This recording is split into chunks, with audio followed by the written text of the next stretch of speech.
Welcome to another episode of As the Leader Grows podcast. I am your host, Ken Joslin, and I have got a treat for you guys today.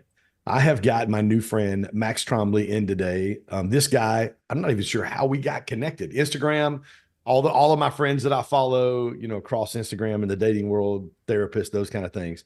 Max, man, welcome to Yeah, the show thanks, today, man. man. I'm excited to be here, Ken. Yeah. Take a minute and tell our audience a little bit about who you are and kind of what got you started and what you've got going on right now. Well, my name is Max. I am a father. I'm a husband. I've got two young kids and an incredible wife. I live in New Orleans, Louisiana. I'm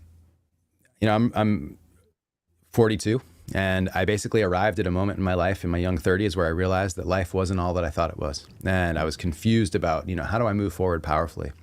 And so throughout my later 30s, I just went hard on learning how to come into a powerful sense of myself, as well as what am I here to do? What am I here to create? And how can I lead that powerfully forward?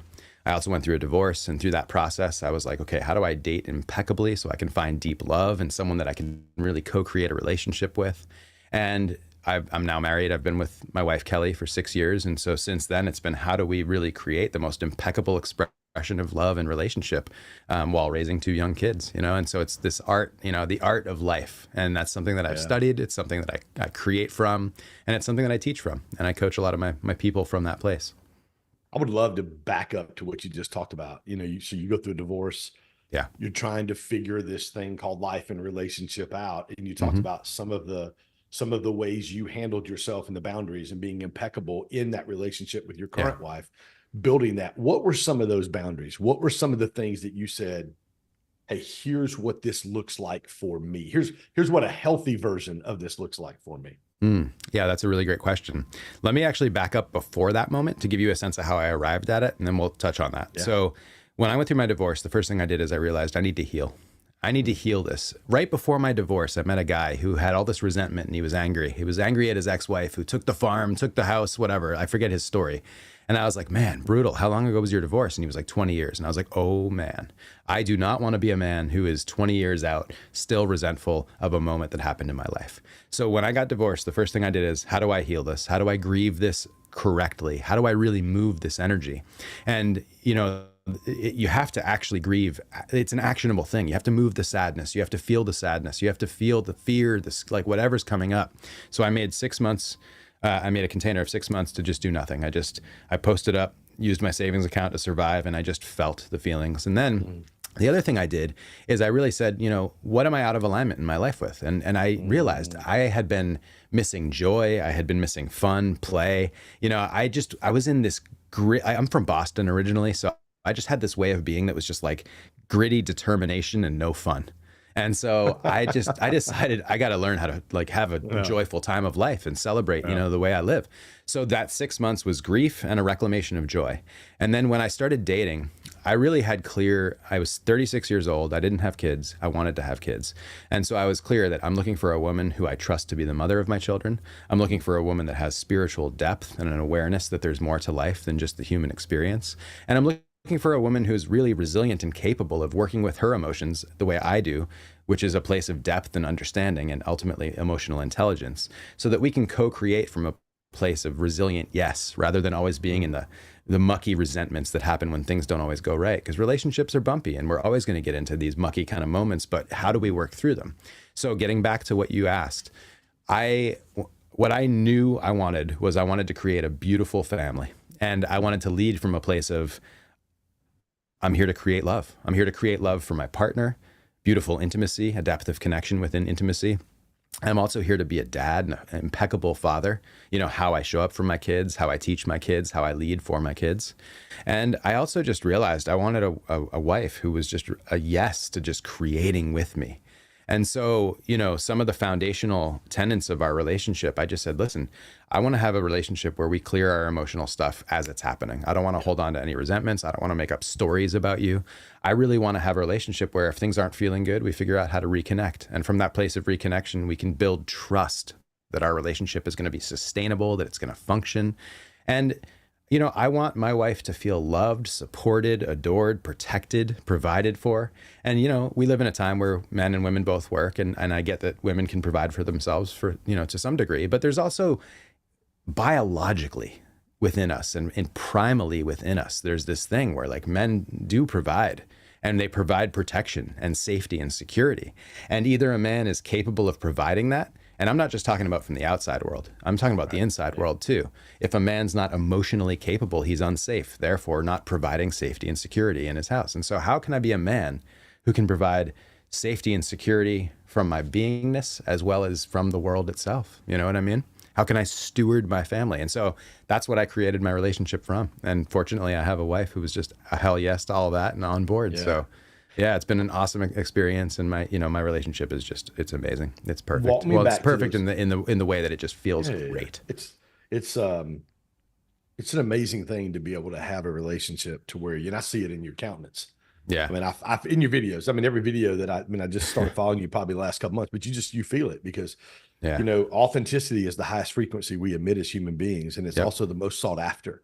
Mhm. When you're living it and you understand and you've done the work and you Yeah. understand what healthy looks like. Yeah. Number one, when you understand what healthy looks like, you identify what unhealthy is quick. Yeah. Yeah, absolutely. Back me up, Max, to the because I wrote this down because this is something Yeah. that I talk a lot about on my podcast and just in my personal life over the past year and a half is feel. Because man, I don't want to feel. Yeah. Like I don't, you want to run from that. But I have two therapists, Lauren Zoller, who's she's a somatic therapist and she's been Yeah. on Instagram, and then my personal Awesome. therapist here in town. And Yeah. both of them are like, Ken, just sit with it. Yep. Well, I'm an entrepreneur, dude. I'm a high D, I know. ENFJ. I don't want to sit with anything, man. I just want to Yeah. walk me through that 6 months for you and feeling that. Well, let me just get really, really clear on this idea of feelings and emotions and what they are. So first of all, emotions are energy. It's just energy and it's moving in your body. And it's happening for any number of reasons. It could be old beliefs. It could be habitual patterns from childhood. It could be trauma that happened in life. Emotions, it's just energy. And if we ignore it, or we contract around it, or we compact it down because we're busy and I can't deal with that right now, it's still in us. And it's going to affect everything that happens next. If you have anger in your body and you go to do something, someone, ticks that anger just a little bit, you're going to explode. Could be your wife, could be someone at work. The thing about emotions is that it's energy in our bodies. It can be created from old wounds or thoughts. And if we don't work it and move it through, then it's affecting us. It's just that simple. So I use breath. It's really simple. If you're feeling anxious, like if your listeners, if somebody's listening to this and you feel anxious, if you take a long inhale through the nose, like 4 or 5 seconds, like a nice, and then as you exhale through a soft jaw, your mouth, and feel your chest and soften it. That's a way to just start doing the maintenance on our bodies and our emotional bodies to dissolve the things we're holding. And, this thing that your therapist said, you got to feel it. Well, if we don't feel it and let it move through us, then it's in us and it's going to affect us. And it's just really smart leadership, self-leadership to say, wow, I'm feeling a certain thing. Let me make space for this and just feel through it. Could be sadness, could be fear, could be anger. For most men, anger, frustrations, that's real stuff. And there's different ways to express it in healthy ways so it doesn't come out at your wife, your kids, or the people you work with. And I think all those are just symptoms, like, Yeah, of course. And when I've talked a lot about, trauma, and even last year at my conference in Atlanta, I had Lauren, my therapist, actually speaks at my conference every year. Nice. And she Love does masculine, feminine. And then we pulled up some high top chairs and we sit and we share my story. Yeah, and one of cool. the things I always talk about is because I didn't realize I had trauma for 40 years. I was 53 years old 2 years ago when my therapist asked me to share my story. And I'm like, well, I born in Detroit, grew up in Pontiac till I was 8. Mom moved us to Georgia, Atlanta area when I was in 2nd grade. From my 6th grade year to my senior year of high school, I moved back and forth to my dad 6 different times. My therapist here in Birmingham, I call her a mild version of Medea. Yeah. She's an older Black lady and she's hilarious. She looked at me and she said, honey, why did you move so many times? Yeah. And I'm like, Maxine, I didn't have a choice. Anytime I got in trouble, my mom would say, go pack a bag. And I had 24 to 48 hours. I was on the bus and plane, or my dad was on the way to pick me up. That's tough. She looked at me, and I've had 2 aha moments in my life. One when I gave my life to Christ in 93. Yeah, I love and then that. she looked at me and she said, how do you think that's affected your relationship with the women in your life who are supposed to love and protect you? Yeah. No trust. Dude. Oh, I lost it 3 weeks before that. I was Yep. in San Francisco with a girl that I was dating. I love very much. Picked me up from the airport. We didn't even make it across the bridge, headed north. We had an Yeah. argument. I made her pull the car over. I got my suitcase out and I left. Man, And I had look at that habit. no idea Yeah. that was Yeah. something. So the trauma, the reacting versus responding and not being Yep. able to set good boundaries, healthy boundaries is huge. And when you can't do that, it's a sign of trauma. Yeah. Or Well, and let me unhealed actually, trauma. yeah, let me just tap on this because this is a beautiful, I mean, for any listener that's trying to understand what's actually happening here. So as a kid, what your mom, no matter what good intention she might have had, whenever you got in trouble, she basically threw you out the window. That's conditional love. So if you do right, you're good. If you do wrong, you're out. And that created a habit within you. So now you're in relationship as an adult. And if something goes wrong, you immediately think, I'm out, I'm going to lose it. And so what's actually happening is you're afraid of being thrown out. You're afraid of being thrown away. And in that place of fear, instead of feeling fear and being like, baby, I'm afraid that you're going to kick me out of this car, we just get ahead of it. We go, I'm out, suitcase, because we don't want to feel the fear. We want to just move on and get away from it as fast as possible. Does that make sense? Oh yeah. Yeah. That's exactly why. So it's been a 2-year journey of unpacking trauma and unpacking breath work, somatic therapy, all this stuff, which is huge. I saw a post you did today or yesterday on questions because I've been single now for several years. And I saw a post you did on the questions to ask when dating. Yeah. And I am huge. Like, it's funny because I just did it in my dating experience over the last year and a half has come out of that. I did a series called Dating 911, part 1, part 2, and then you get more experiences. You wait a little bit of time so to not uncover the innocent or the guilty. And then I did part 3, and they were the 3 most downloaded podcasts I've ever had. Awesome. Unbelievable. Yeah. Which tells me there are people that are looking for not just people that are single, but people that are married. Like, what does it look like to have a healthy relationship? Absolutely. I want to ask you to walk our audience through the 3 questions you ask when you're dating someone and you're trying to figure out what that looks like. Yeah. So it's 3 types of questions. So the first thing, before you even date anybody, you should know what you're trying to create with your life next and how a relationship fits into that. Most of us are creating our life, whether we're running businesses or we have whatever we're doing. I was 36 and I wanted to have kids. So I knew, okay, I'm heading toward a relationship where I'm looking for someone that's a yes to being a mother and wants to do that thing. So the first thing is, where are you going in your life? And you want to ask questions that help you understand if the person you're dating is in right alignment with that. So you might say, what do you imagine the next 10 years of your life look like? What are you doing with your life? What's important to you? What do you want to create with your life? If anyone's listening that's in their 30s, we need to know if the women or men that we're dating want to have children, and if that's something that's front and center, because there's not a lot of time to kind of mess around with that. It's like we need to know that right up front. So first of all, the first set of questions are, what do you want to do with your life? And questions like that, so that you can understand if the person in front of you aligns in terms of where you live, what you want to create out of a relationship, etc. The second set of questions, for me, I want to find someone that's emotionally capable and deep. Someone that has the ability to be emotionally available and competent within relationship. And so one of the ways that you can tease out, is the person in front of me emotionally competent and intelligent and deep, is you can ask questions like, what's the hardest thing you've ever been through in your life? And they'll share that part. And then you go, and how did that feel? Like, how did it feel to go through that? And a lot of people will say, oh, I don't know, it's fine. And now that person doesn't have emotional depth. Some people will say, well, it's been really challenging. And, I've done some therapy around it and I've had to really work with the grief of it. And if someone's talking in that kind of language, they have a relationship to emotional depth and intelligence that is deeper than most people. And this is like 1%. We're not talking about a large group of people that have this, really the top 1% of dating potentials. And so between those first 2 sets of questions, are we aligned in our moments in life? And does this person have emotional depth and capacity? That puts us in a really good position to know whether the person you're sitting across from is capable of creating a relationship. The third set of questions get really down into the weeds of relationship dynamics. So, what we know is there's different love languages, and we inherit these from our parents. And so some people will feel love through affection. Some people will feel love when people do acts of service or words of affirmation. There's a bunch of different ways that people feel love. And one of the things that I see in couples all the time is they love each other, but their love languages are misaligned. And that's actually really difficult to work with, because then you have to learn how to love in a different way. And that's possible. It's actually very possible. And I do it with my clients all the time. However, I'd rather start in the front end asking, how do you experience love? How do you give love? And that way I can see if this is going to just kind of start naturally from a right kind of place in terms of the experience of love. And then there's questions of intimacy, and intimacy like in terms of sensuality, but intimacy in terms of emotional connection too. And so just, what are you looking for? What do you desire in relationship in terms of emotional connection, sexual connection, etc.? So those are all questions that I ask, and I don't ask them all on the first date. That'd be pretty intense. But, I do sort of start to tease them out because I want to know. Right. And frankly, when dating, I want to be efficient, because if someone's going to be a no, I want to know as soon as possible. I don't want to be 2 months into a relationship and then find out, oh, we misaligned dramatically on something. Like, I'd rather know right away, so I can just bow and say, thank you for your time. I'm going to move on, but I hope you have a great life. And that way I can get through the dating process and find right relationship, and then get to what I'm actually after. Because I don't want to date.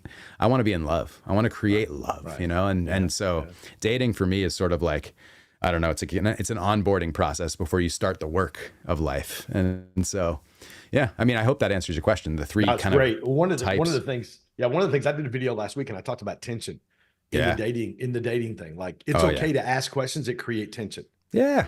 Because you find out who that person is. And the goal isn't for you and I to have a great time or hook up or any of the goal is this person that's sitting across from me in alignment, and could they potentially be my partner? Yeah. So let me just talk about tension. So if we're asking deep questions when we're in dating scenarios, one of the things that's important is how you hold your energy, right? So if I ask a deep question with a smile on my face, it's going to create excitement. If I ask a deep question, but I have kind of a stoic face, that can create fear, it can create other energies. And so tension is an interesting thing to explore. I actually asked my wife on our first date, I said, what are you looking to do with a relationship? And what she's related to me is that when I asked her that question, she actually had a bit of fear come up, like a little bit of like, I think she was just like, whoa, oh, okay. Like, and she kind of, she had a moment where it's like, okay, I either have to own my truth or I'm not going to be truthful to myself. And so she just brought her truth, which is I'm here to create relationship and practice love with a partner. And when she brought that answer, I was able to go, yeah, great. That's what I'm looking for. And, she felt tension because I asked her a very direct question, but it caused her to rise in her power as a woman and voice her truth and her authentic truth. And then I got to say, either yes or no to that. And I said yes, because she answered right. A lot of the people that I asked, what are you here to do in a relationship? What are you here to do with a relationship? And what do you want to do with a relationship? They just gave these kind of blasé answers like, well, I don't really know. I just want to be in love. I want to create blah, blah, blah. And it's like, I wanted someone that was, like, I'm here to do this. You know what I mean? And so, tension. When do you think in the process, Max, when do you think in the process, or how long in the process do you think, like, not that this is the person I'm going to marry, but wow, I'd love to give this a shot. Yeah. And see if this is my person. Pretty early on. I didn't date anyone for more than 6 weeks. And so basically, on my first date, it was either a yes or a maybe. If it was a no, I just said, thanks for your time, not interested in pursuing it further. And then second, third, fourth date, I really looked at some big markers that were important to me. We don't have to get into them, but just like the real things that align in terms of how I live my life and what I'm looking for in partnership. And as soon as I noticed that there was something that was a loud enough red flag that I didn't want to be with in relationship, I just moved on. And so I was able to give me one of those red flags for you, Max. Yeah. So, healthy food and healthy diet is important for me. I want to live a resilient and vital life. And so the way I eat, it doesn't matter, but I eat clean food. Yeah. And so I wanted to make sure that whoever I'm aligning with in relationship had a healthy relationship to food. Yeah. And so if I went to her house and noticed like, oh wow, like the refrigerator is just full of takeout and like it's horrible quality food, then like that's a big thing. And I can take, I cook every day for my wife and family, but sometimes she cooks, and I want to have a wife that's capable of creating healthy food. The other thing too was spiritual practice, and this is complicated in 2024. Like it's hard because a lot of people don't have such a clear discernship around what their spiritual practice was or is. And so when you're working with people that are sort of unsure, I just wanted to know that I had a partner that had access to a higher potential of life and actually lived from that place. And so what I mean by lived from that place is that when you have a relationship to God, or you have a relationship to the divine, however you want to frame it, you sort of feel like you're well held in life, and you feel like things are going to be okay because they unfold like on behalf of what is right. And people that don't have spirituality tend to live in a very narrow and small-minded kind of selfish way, because there's like what more is there than our own experience? It's not a purpose. Yeah, exactly. And so that was one of the things that really mattered to me was, access to the idea that there's more to life, and just spiritual depth. And when I met my wife, I was moved dramatically by her relationship to what is, in terms of the, existential questions of spirituality and God. And it's really an important piece of our relationship, because we root the power of our love and the power of our creation in a bigger idea of what we are here, like what are the divine gifts we've been given that we can utilize to empower our love on earth, Walk me through, because one of the conversations I have early in kind of the day, it's funny because you said 6 weeks. Literally, Lauren is like, and I've narrowed it down from 2 months to 3 months to about 4 to 6, about a 4 to 6 week window. Yeah.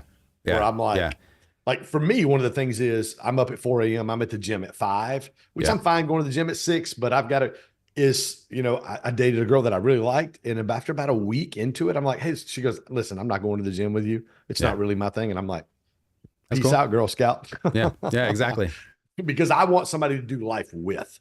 I want somebody that I can do the gym with. I want somebody that I can come home and cook breakfast with. I want somebody that wants to dance to Frank Sinatra and listen to me sing terribly in the kitchen with my little Bose radio. Yeah, I love that. That's what I want. Yeah, that makes sense. So actually, for your listeners, I just want to tap on this because it's important. So 6 weeks, and the reason why I talked to a couple relational therapists, and I asked, when do emotions and stories start to get created when we're dating? Like at what point do we start projecting like, oh, I could totally imagine a life with this person, like where we start to go into the storytelling of what's possible in relationship? And it's around 6 weeks. So around 6 weeks, we start to go from just the real life experience of dating to, wow, this could be my wife. This could be my partner for life. And you don't want to get too far into that without some clean resolution, which is either I'm a yes fully or I'm a no. And once you get into the 2-3 month window, it just gets really messy if there isn't clarity, if there isn't strong leadership. So when I was dating, I cut it off at 6 weeks. I tried to cut it off as soon as I knew it was a no. And so in some cases, 3 weeks, 4 weeks, whatever. And most people I actually cut off after the first date. I dated 20 people. Most of them, 16 of them, I just first date only. And I said, thanks for your time. 4 of them I dated for more extensive periods of time, and then, closed it and moved on. Let me ask you a question, because this is something like, if anybody that's here, it's on a dating app or any of those kind of things. Like for me, I'm like, I'm a FaceTimer. Yeah. Like, so my first call with somebody is normally, I just FaceTime them out of the blue. I'm usually sitting right here. Yeah. Or I'm sitting downstairs, and I'll just FaceTime them. And they'll be like, well, hey, you caught me off guard. Yeah. What are some of the questions you recommend to ask before? Because for me, I'm like, listen, I can call about 90% of them out before I even have to go out on a date with you. Yeah, totally. Yeah. Well, so, I mean, the first thing I would say, I did the same thing when I matched with my wife, actually on Tinder. We had a really brief text conversation, but I don't like text conversations, and I don't want to play games. So I basically said, hey, can I call you? And that way, she could say yes or like later. She also had a 3-year-old when I met. I knew that she had a kid, so I just wanted to be sensitive to that. And so I said, can I call you? And she was like, yeah. And so she sent me her number, and I called her, and I was like, hey, I just want to hear your voice. Like, how are you? Who are you? Like, what are we doing here? And I didn't ask that, but I think the questions to ask right off the bat are, what are you looking for in a relationship? If you just lead with that, you're creating depth right from the get-go, and you get to see how someone responds to that. So they might not know, and now they don't know. And go ahead. How do you handle a situation where you ask? Because this is one of the things that so that Dating 911 series I did came out of a conversation several months ago where it was a post that I actually did on Twitter. Yeah, and it was, hey, ladies, don't tell me how long you've been single. Tell me how long you've been with your therapist. Oh, because you get, well, I've been single 10 years, or I've been single 5 years, or I've been single 3 years. And the reality is they haven't done any work. So they revert right back to the same issues they had in their last relationship are going to surface. And they think that the length of time they've been single equals to the amount of healing that their heart has went through. Not necessarily. Yeah. Yeah. Not at all. Not at all. Yeah, exactly. Yeah. I mean, I think that's an interesting question. I think, I remember, I'm trying to think back to specifics of questions that I asked. One thing I asked was, what was the longest relationship you've ever been in? When did you get out of your last relationship? I wanted to avoid people that were going from, relationship hopping, right? So someone that was in a 1-year relationship, they got out last week, they're dating again. Like, I'm not available for that moment. I mean, I was looking for real relationships. And so I was looking for someone who had some spaciousness between the end of the last relationship and now. I think the most important thing is just, it's that alignment piece, man. Like, are we aligned in the right moment of our lives? And so you just want to ask that kind of up front. And I think it's great, get on FaceTime, get on a call, move it into the real world as soon as possible, because the online sphere of dating is challenging. And there's so much curiosity and questions and fears. And so, the other thing is, most people are dating to find a relationship, and that's a big deal. That's a real big deal. Like, I'm looking for someone to spend the rest of my life with, not any small investment. And I want to get out of the realm of communication through text immediately, get onto a phone call. I met my wife probably 2 days after we matched. And I just went right in. I just said, "What are you looking for? What do you want to do?" And I said, here's what I'm looking for. And if you ask somebody that question and they don't know how to answer it, you can always model your own depth. So you can just say, well, here's what I'm looking for in a relationship. How does that feel for you? And then they can either say, wow, well, that actually feels really good. I hadn't really considered that. It's okay if they haven't considered it. Right. It's kind of a more masculine thing to kind of strategize and know this is what I want to create for the next 92 years of my life. Let me ask you this, because one of the things that I've experienced, one of the things, the feedback I get a lot is people say they want a relationship, but they really haven't counted the cost on what a relationship looks like. Well, that's why I say, what does a relationship mean to you? Right. Yeah. To try to figure that out. Yeah. I mean, what's your experience with a relationship? What's your longest relationship you've had? What does a relationship mean to you? Let people speak their truth. If you ask the right question and listen to what they say. And if they're like, well, I don't know. Well, now they have no idea what they're doing with a relationship. And that's a pretty good red flag. I remember I asked one woman, I said, what do you want to do in a relationship? And she's like, well, I'm not sure. I'm not even sure where I want to live in 6 months. And I was like, awesome. Thanks. We're complete. I mean, I didn't say it in that moment, but I knew. Right. I was like, that's, you're not who I'm looking for. Right. Talk about resilience. That's another thing. That's another post you've had recently. This big resilience in dating. You're single, being resilient, because it can take the wind out of you. Yeah, it's fatiguing sometimes, emotionally and energetically. Yes. Yeah. So the thing about resilience. So I'm a real big proponent of clean structure for how we date. And if we can go into it knowing how to get the right questions out, how to ask, how to feel whether their energy is right, if we have those skills, and then we have a structure, like what I said before, I'll go on a first date, and if it's a no, then it's a no. If it's a yes or a maybe, then I'll go in 4 weeks worth of dates. And if I'm not a hell yes by the end of 4 weeks, then I'm a no. And so I just allow that to be true. And by doing that, I'm not getting stuck in the difficulty of, but could she be right? Could he be right? Like, I'm not in that energy. And that's the energy that's fatiguing. Where is he at? I haven't heard from him in a month. Like, I want to know that she can communicate the way I communicate, and that we communicate at the same frequency. I want to know that she wants to create relationship. And if I can't feel that from her in the first 4 weeks, then it's a no. And that way I can get out of it and move on. And I dated for a year, and I actually got to the end of the year, and I was going to take another 6 months off and just clean my palate and kind of do stuff for me, go on some hikes, go on some camping trips alone.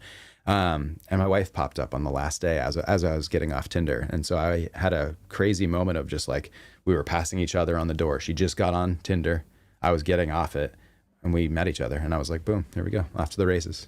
How long into that did you know? I knew the day I met her. I knew.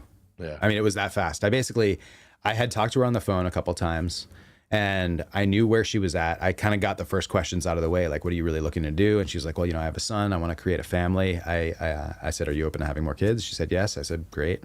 And I loved her energy. I loved her vitality. She was just, my wife is amazing. She's resilient. She's just, she's an awesome human being. And I loved her energy. And so I was like, I'd love to meet you. And so I met her, and we went and got dinner. We walked down a street in New Orleans, went and got dinner. And then we sat on the levee, watched boats go by under a full moon. And I just asked, the questions I needed to know. And as soon as I got the answers, I just realized, I think I found the woman of my dreams. And I remember feeling in my body, like, I found home. I found home in this woman. And I knew it that night. And it's so funny. As we were departing that evening, I was like, I got to take a picture of us. And so I just grabbed her, and she was like really embarrassed. She like covered her face. I took a picture, and it's my favorite thing, because it's such a perfect, Like I just threw her into this moment of kind of discomfort, and her habitual reaction to that is like, ah. And so I have this great picture of her just being in that. But I knew that day, I was like, this is my wife. This is the woman I'm going to marry. And, then I spent the next couple of weeks just sort of sussing out, is that actually true? And I was like, it is true. It was true at every mark. You know what I mean? Let me ask you a question. How did you keep that? Like, there's a scripture that says Mary pondered those things in her heart. Yeah. So if you're a person of faith, you're listening to this. Yes. When the angel came to Mary and said, hey, the Holy Spirit's going to put Jesus on the inside of you. Yes. She didn't tell anybody. She just kind of like, and for me, that act of patience and processing, how did you keep that in your heart? Yeah. And when was the first time you voiced that to somebody, and who was that person? Oh, that's a good question. I lead my life from a connection to God. And what that looks like is I use breath and I use meditation to clear my mind and get out of the energetics of my human beingness. And I come into a place of, what can I do? What am I here to do? What do I need to know? And then I just sit and I allow that to be that vacuum of space. And I just allow whatever comes through to come through. And I really believe that we can access true relationship to God, to Jesus, to, angels, like whatever it is that, your listeners believe. And so that's how, when I met my wife, I had a deep meditation practice. And what that means for me is I just breathe. I do 20 minutes of breath. It's really conscious, long breath. So 4 seconds in, 6 seconds out.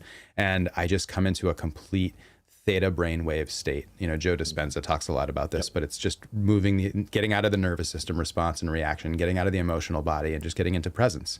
And so by the time I met my wife, I had a pretty serious practice in meditation, not daily, but weekly. And these days, with the amount that I hold in my life, including my kids, I meditate every morning. And then I do breath practice, 5 to 10 minute breath practice in between all my client calls, just to kind of shed everything I'm holding, come into relationship with, the divine, with God, and really just allow God to guide me in my knowing, because that's really the deepest knowing we have is when we have the support of God. Yeah. I love that. So who was the first person you told, and how long past that was it? You mean when I met my wife? Yeah. I mean, did you call your buddy and go, dude, I met her, or was she the one that you told? Oh yeah. I think she was the first person. I probably was just like, I don't know who I was talking to at the time. I probably had some friends. I might've said something to somebody, but my brother maybe, but no, I told her, I said, I just remember being like, I'm such a yes to this. I think that I found the woman of my dreams. Like, you're it. And she got to just celebrate and relax into that. And we've just been running high on love and life since, Yeah. And how early was that? How early was that? Probably right away. Probably like within, dude, listen, man, I had dated for a year. I knew what I was after. And I don't believe in soulmates. I don't believe that there's only one person on this planet we can fall in love with. I believe that there are people everywhere we can fall in love with. It's just about right alignment. And so when I knew I had found it, I just decided I had found it. And I decided, this is the woman I'm going to choose. This is the woman I'm going to serve. This is the woman I'm going to create the rest of my life with. And I just chose it. And then at that point, I was just like, cool. You're my woman. I love you. What do we need to do here? And then I just said, like, here's what's alive for me. Like, you've got a 3-year-old. I'd like to have another child, probably like in the next year or two. Like, how does it feel for you to get married? This is probably a month or two in, but I was like, how does it feel to get married in a couple months, and then move toward creating a family? And she was yes. And so we did that. And when we got married, she was pregnant. So my daughter was at the wedding, only, a month old. Yeah. That's awesome, dude. So the resilience. Talk to me about stay in it. Talk to me about stay in it. Talk to me about the fulfillment. Like you're literally ready to hop off. You're like, I'm done. Yeah, I'm out. And then like literally the two worlds just kind of converge together. Well, there's two things. There's some real magic that happened in that moment. So I didn't close the door on dating with resentment. I wasn't like, oh, this isn't working for me. Like, I'm sick of this. No, I what I did is, that song, You Can't Hurry Love by the Supremes? Mm-hmm. Yeah. It's like, dun, dun, dun, dun, dun, dun. Yeah. You know the song. So I actually played that song. I remember just being in the joy of, love will find me when it's meant to find me. And I'm just going to move on powerfully from this moment. So I was in a very open and yes kind of space to life. And then I was getting off the dating sites and she popped up. So it just happened to work. And I do think that there's some magic. Like when you relinquish control and you surrender to what is will emerge. I really believe that. And I think that there's, a little bit of God's hands in the way that life works in that way. And so I feel like there was a divine moment that just happened. And it was such a razor thin moment that like, I mean, I would have missed it in any other case. I think that because it's like, she just popped up and it was such a yes. She was cute. She said the right things in her bio. And I was like, huh. And I just said, I'll give her till noon tomorrow, and I just, because I was going to get off that day. And at 9 a.m. the next morning, we connected. But without getting into that too much, this thing about resilience, we have to cultivate as individuals and as men. I'll talk to men here. One of the things about grit and determination is that we can stay in the game and we can do hard things. And I think that, part of resilience is just knowing like God's got my back. I'm a yes to this life, even the hard parts, and I'm capable of doing it. And if we have that as our foundational way of being, resilience isn't difficult. When it comes to dating, the important part is not getting wrapped up in the story. Like, I'm never going to find love. Nobody wants me. I'm not valuable. Like, any of that stuff is garbage, and it's from our childhood, and it's not true. And so just recognizing the things that are coming up, like, oh, I'm never going to find someone. Oh, no, that's not true. She's out there and she's looking for me right now. And we just need to find each other. Like, that's the kind of stuff we can hinge resilience on. Does that make sense? Yeah. Yeah, most definitely. Claiming a woman. Yeah. Oh, it matters. Talk to me about that and what that looks like in a healthy way. Yeah, totally. So I talk about this, and I posted something about claiming a woman recently, and there's two camps. Basically, the majority of women that respond say, oh my God, yes, please. And then some women say, oh, it's so patriarchal, blah, blah, blah. Right. Just to be clear, claiming a woman is not ownership, not at all. What claiming a woman is it's saying, I want you, I adore you, I want to make a life with you, for us. You are my woman. Full stop. That's what claiming is. And it's just saying, like, I want to do this together. I want to be in this together. Like, you're my woman. There's not a single other woman in the world that I would choose. It's you. And that kind of container, by creating that, you're letting her know as a man, like, he's got me. He's my guy. Like, he wants me. And there's an energetic thing that happens. There's something that happens that, it's a very real experience to be a woman and have a man claim you through that lens. And it's also a very real experience as a man when I say, I'm now here to provide for and take care of this family, this woman. And it might not be just financially, a lot of people work. And so now it's like men might not be the top breadwinner. It's not about that. It's just about, I'm here for us. I'm here for you. I'm here to create a life together, and I'm here to steward us forward. And I really do believe that in general, the masculine in all of us, in women and men, is more leadership oriented and can create ideas of structure and where we want to go. Whereas the feminine is more flow and energy and love. And, it's all the energy. The masculine is conscious awareness. The feminine is just energy. And so, if you're a man and you attract a partner who's more in her feminine, like, she's going to delight in your ability to say, here's where we are. Here's what I want to do. This is what I want to create. I want to do it with you. I love you. I'm here for you. I'm here for us. That kind of creation, like, you're creating a container in your relationship by doing that, and it's very freeing, I love that. What would you say to somebody that's out there, guy or girl, and they've walked through this whole dating process and they've got some casualties.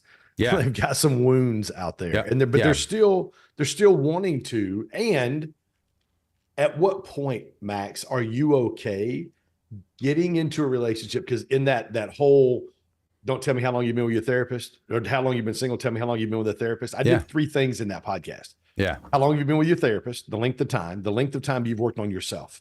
Like, what are you doing? Like, I went through The Way of the Superior Man 3 times in a month. It's a great book. Yeah. Like, literally in a month, I'm just devouring that book 3 times in a row.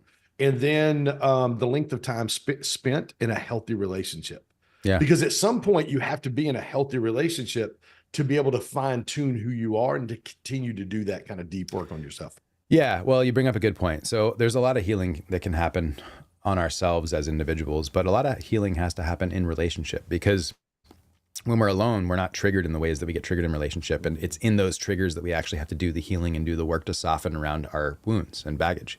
One thing I will say is that I do believe that clearing out any withheld emotions or energetic hooks that we have with exes is crucial before we get into relationships. So, looking back at your exes and going, do I have a charge with any of these people? Do I have resentment? Do I have frustrations? Do I have sadness, grief, etc.? And doing your best to clear it out, because I want to be able to show up clean. I'm not going to show up and create a relationship with my wife if I'm still talking with an ex, or if I still have, engagements with exes that I had, intimate relations with. I believe in real clean energetics.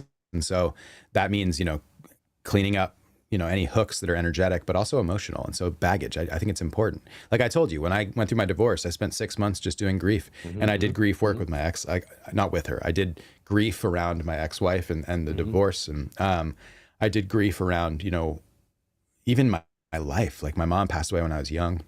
My dad kind of was emotionally unavailable for most of my teen years. And I was really alone. And so I had a big wound around the fear of being alone and not receiving the love I'm here to create and receive. And so I had to do a lot of work around that too. So I was free of the fear and the tension, so I wasn't dating from a place of neediness or like, fear, like I didn't really need anything. I just dated from a place of, I feel clean, I feel clear, and I'm here to create beauty and love. Does that make sense? I love it. Oh, 1,000%. Dude. And Absolutely. once I got in a relationship, shit starts to pop up. Pardon my language, but stuff will pop up in your relationship, and you just got to go, okay, how can I work this with curiosity? And my wife will call me out. She'll be like, I don't like this way that you're doing, like whatever.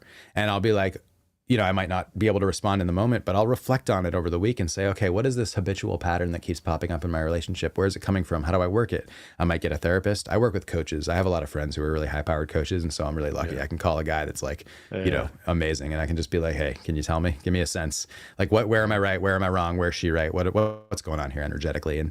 And so I have really good support in terms of working things out, and I have support from people. This is, therapy is great, but really coaches are great because they're not beholden to rules. And so I can call a friend and I can just say, what's going on? Like there's a circumstance, and, I'll have a friend that'll just say, bro, you're full of it, man. This is it. This is on you, and you've got to clean this up. And I'm like, oh, thanks. And then I'll do it. It's funny. I had a situation just recently in the last few months where somebody that I was seeing was like, hey, I see your Instagram videos in the morning and you're on your Peloton with no shirt on, but it looks like you're naked. It literally looks like you don't have any clothes on. And I'm like, sure. Okay. Well, I ran it by one of my best friends, and he goes, bro, I've been telling you that forever. Yeah. I'm like, where is she right? Yeah. Okay. Got you. Yeah. Okay. Cause I just wanted the feedback. It's again, it's not about who's right. It's about what's right.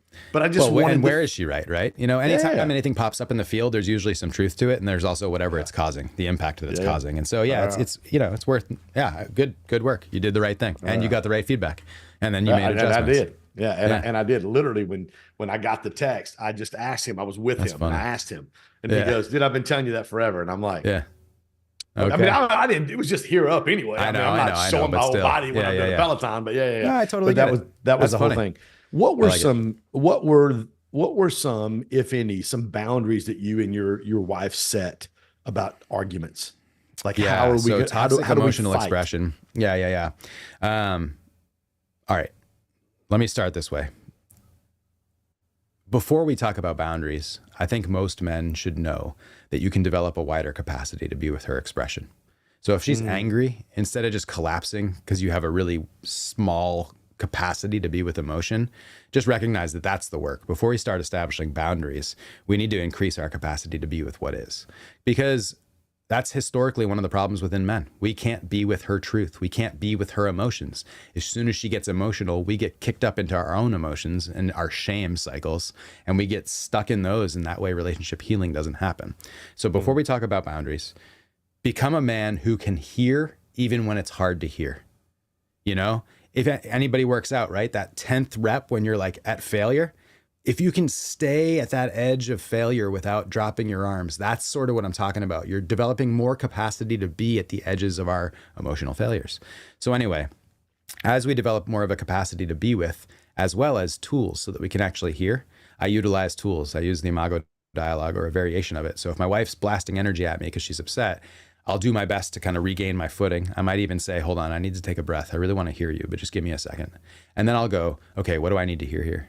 And then she'll tell me and I'll say, let me see if I got this right. Is this what you said? And so developing a strategy to actually resolve emotional upticks is the most important thing we can do. Now, around boundaries, I work with a lot of people who have trauma. And one of the, I have some trauma. We all have trauma, but there's some trauma that just, it comes up as extreme emotional expressions when we feel fear, when we feel scared, like whatever. Toxic emotional expression is when we are just blasting at a level 10 our emotional energy at somebody. And I have a degree of boundary. I mean, I'm not going to castrate my wife's emotional expression. But if it's just like she's just blasting anger, I'll say, baby, like let's take this down a notch. I really want to hear you, but like, can we just come back to this in 20 minutes? And so it's not that I'm a boundary to her expression, but I might be can we do this in a way where we can actually move through it? But you know, I didn't have to create a lot of boundaries with my wife. She's incredibly energetically like high integrity. But you know, one of the things that I talk to men about a lot is you should boundary your own energy around the feminine. Like, don't keep these people on text, or like don't message people on Instagram that are attractive, or like, you know, be careful with what your mind does, and be careful with what you know, don't flirt with women randomly if you're dating somebody. Like, clean it up, clean your energy up. And so a lot of the boundaries that I create are my own boundaries. Like, I'm going to just be a man of more impeccable discipline around my thoughts, around my energetic engagement with the feminine in the world. I'm also just, I boundary my own bullshit. Like, really. So like, if I'm feeling lazy, cool, maybe I need a nap. I don't want to be lazy. I'll take a 20-minute nap and then I'll get to work. So I don't allow myself to just be in these spaces that are energetically, I don't know, not in alignment with who I'm here to be. So the first thing I'll say on boundaries, there's a lot of shit that we can boundary that's our own shit. You know what I mean? Like emotional sobriety, for example. Like, maybe you need to chill out on how you express emotionally and learn how to become more competent. That's a good boundary. But then in terms of our partnerships, yeah, I don't know, you know, it depends on the kind of relationship you're trying to create. And I want a woman who I know is my woman, and she's in integrity, and I don't have to boundary anything with her because she's just solid, you know? You know, G.S. Youngblood, who's a friend of mine, wrote The Way of the Masculine, or the Masculine Relationship. Yeah, There was a chapter in there that he did that was about holding space. Yeah. And I'll never forget, I great. read that chapter about a year and a half ago before I had him on my podcast. And awesome.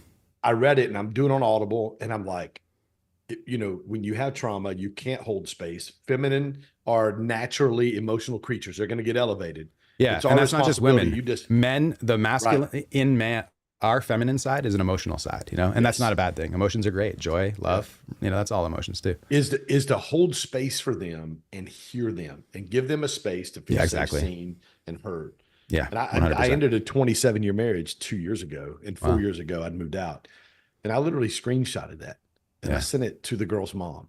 And I said, hey, I did not know how to do this. Because every time she would come out, I would do exactly what he said in the book. I would explain or defend. Yeah, you're trying to avoid feeling your own shame. Yeah, exactly. That's exactly right. Just exactly what he's talked about. And I screenshot it. I sent it to her an email, and I said, hey, I'm sorry. I did not know how to do this. Yeah. And for any of your listeners, I just want to pin this. That book, The Masculine in Relationship by G.S. Youngblood, is a really good book. You know, between The Way of the Superior Man by Data, G.S. Youngblood's book, Robert Glover's book on Nice Guys, and then John Wineland's book, From the Core. Those 4 books will really get you into a new realm of understanding around relationship. Yeah, 3 of those. What was the last one you mentioned? Because I don't think I've read that one. Yeah, John Wineland, and the book is From the Core. He just put it out last year, and it's an incredible book on masculine depth, leadership, and impeccable, you know, how to come into an impeccable way with your masculinity.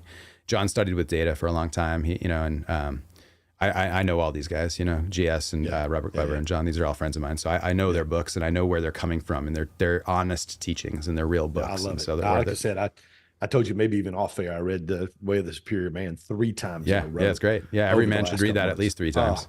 Book it's good. And actually, you know what's interesting? What you should do, The Way of the Superior Man Audible version, David goes into more teachings around it. So it's interesting. If you get the Audible version of it, there's more to it than the book itself. And he's teaching live. Like it's David's an incredible teacher of this stuff. And it's really worth checking out the Audible version of Way of the Superior Man if you haven't. That's all I do now is the Audible version. And I literally, when I'm in the shower, bathroom, getting ready, I have something playing consistently all the time. And that one was for about 6 weeks. Yeah. Three times in a row. By the time I hit it through the third time, it's like I could almost finish what he was saying in those sentences. And it's huge. Just the awareness of who you are as a man and your energy. And energy. How you give your energy and how you steward and guard your energy. As a man was game changer. Oh, it's so important. He's a master of energetics. If you ever get a chance to watch him coach a couple in a live container, it's pure mastery. His awareness of energy and her energy and his energy and what needs, it's like he's a magician of energetics. And he's really kind of he was a scientist or something before he went into any of this stuff. So he has that kind of mind, and he really was able to just take the the teachings that he comes from, lineage that he comes from, and make them really valuable to modern people. Well, dude, I'm grateful for you. I love what Yeah. you're doing. Thanks, I love man. you. I love your voice. I love the impact that you're having. Ton of friends follow you. Best way to connect with you, Max? Yeah, well, I'm on Instagram, and that's where most people find me. So Max Trembly, Trombly. My website is ashiftinbeing.com. I'm about to rebuild my website, so give me 2 months. It's going to get better.